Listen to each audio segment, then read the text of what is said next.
Welcome back. This is World History. This is the last video of week 5 that we are doing today. So hopefully you have completed the chapter 20 test as well as taken the chapter 21 quiz. Have those ready to turn in with your week 5 packet. Please, though, make sure you keep your chapter 21 fast facts as they will be helpful for you for the upcoming test. If you turn them in, sorry, they're going to go in the trash, and you'll have lost your fast facts for good. So make sure you have your Chapter 20 test, Chapter 21 quiz, and let's get going. Roman numeral 3, the rise of totalitarian dictatorships. I have this quote at the beginning of the chapter. I'm going to bring it up again. Edmund Burke said, "The only thing necessary for the triumph of evil is for good men to do nothing." How did the apathy of the Allied nations influence the rise and growth of totalitarian countries? Well, during a time of crisis, people are more willing to rely on strong leaders to solve their problems. Yet Psalm 118:8 says it is better to trust in the Lord than to put confidence in man. Dictatorial governments became more and more common after World War I. People hoped that these people would bring economic and political stability to their countries, but that proved false. They soon realized that confidence in an unfaithful or deceitful man in time of trouble is like a broken tooth and a foot out of joint. That's taken from Proverbs 25:19. These dictators then established totalitarian states.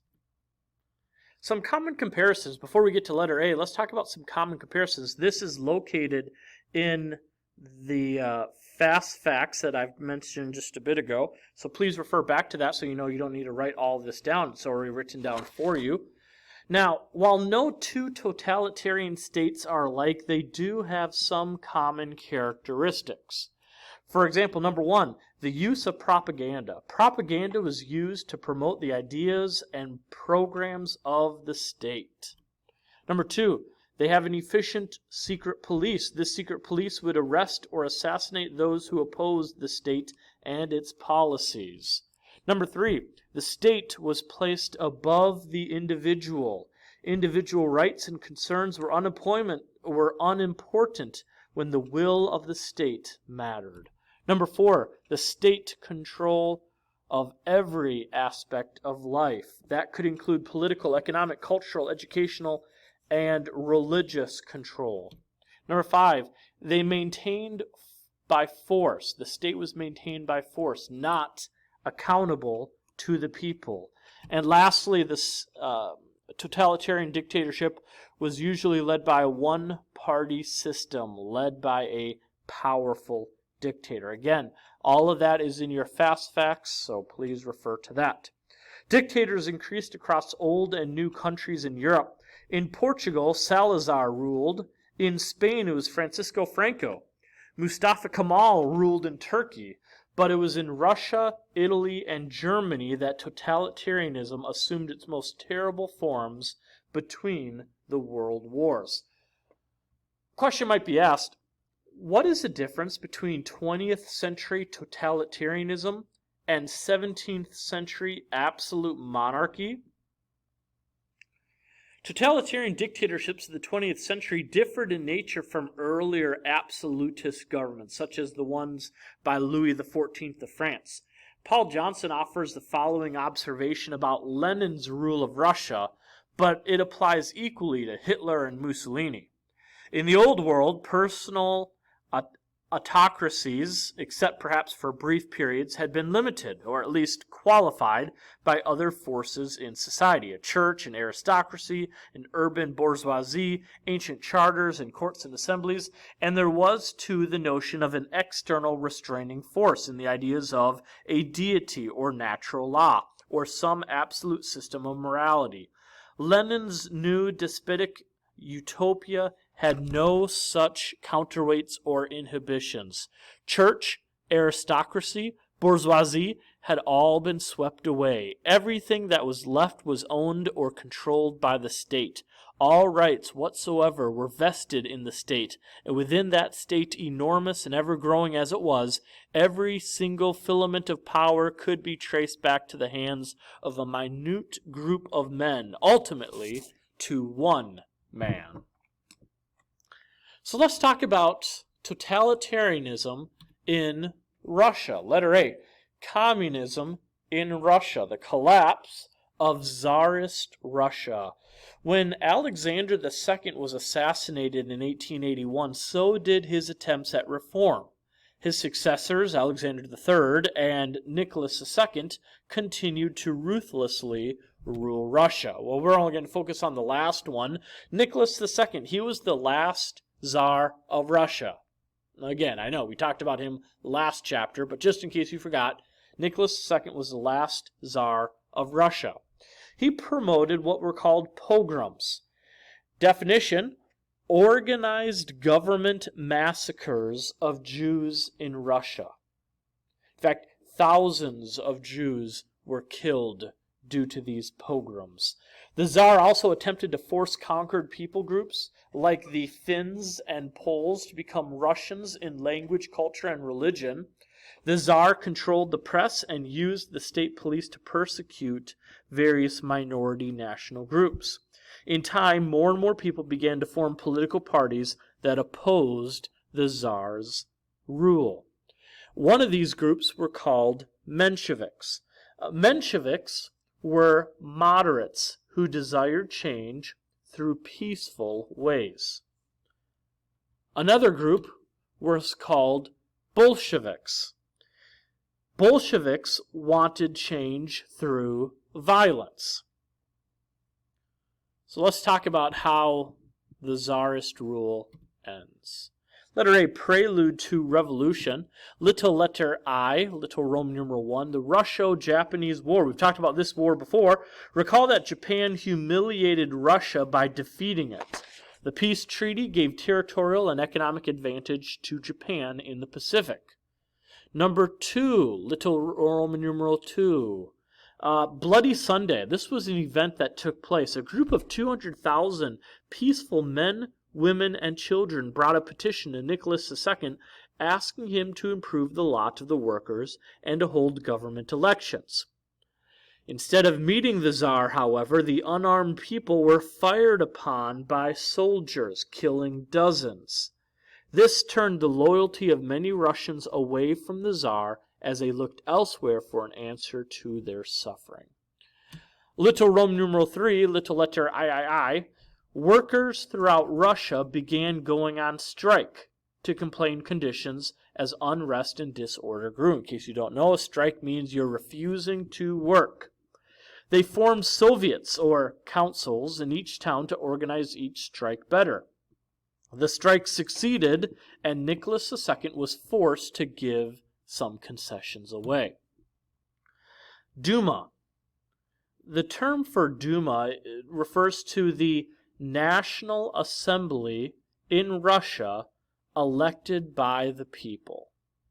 So just like we have Congress in the United States, England has Parliament, the Duma became the National Assembly in Russia elected by the people.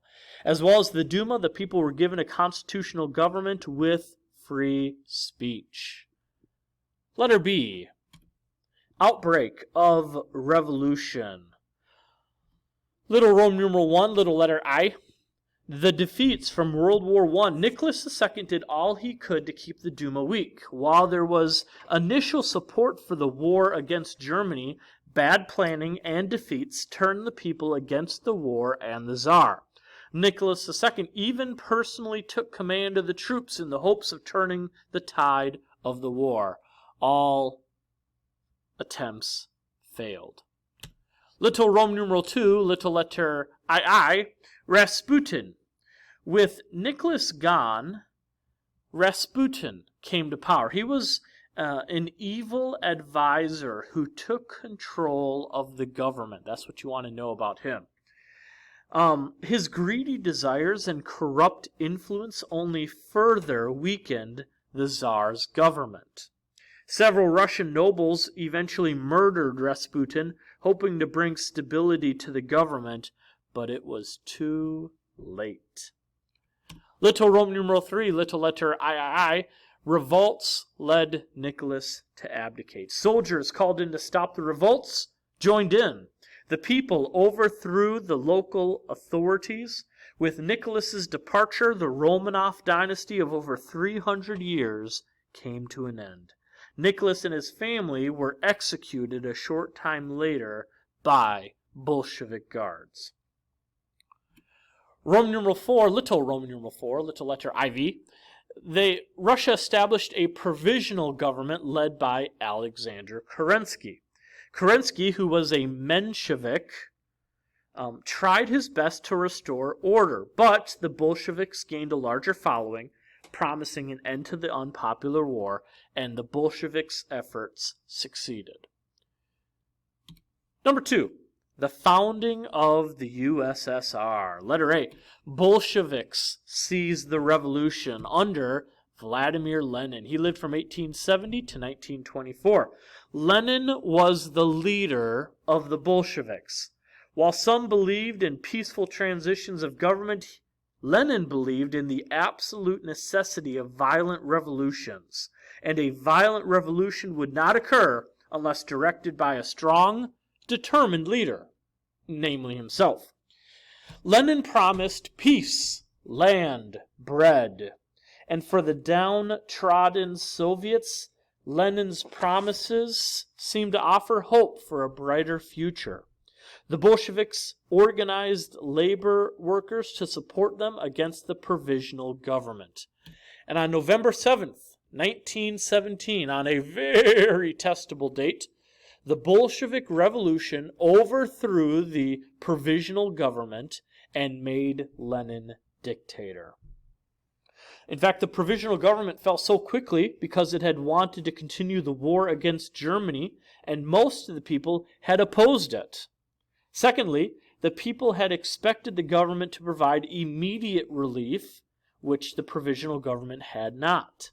The Bolsheviks soon became known as the Communists. So in case you missed that catch, the Bolsheviks will become the Communists.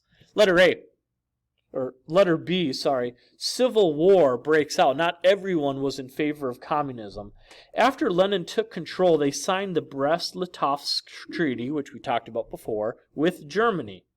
Many of the Allies opposed this new communist government and sought to aid the anti-communist forces in Russia. Civil war was between Red Russia and White Russia. Red Russia consisted of the communist Russians. White Russia consisted of those opposed to communism and friends of the Allies. While White Russia was able to win many important battles, they were unable to coordinate their efforts and receive the approval of the majority of the populace. Leon Trotsky, the thing you need to know about him is he was able to organize the so-called Red Army and lead them to victory over White Russia. In the end, the communists retained their power. That's all we're going to cover for today. Please remember, of course, that you will turn in your Chapter 20 test, your Chapter 21 quiz, and you keep your Chapter 21 Fast Facts. Hope you all have a good rest of the day. Hope you all enjoy your weekend. Be good, do good.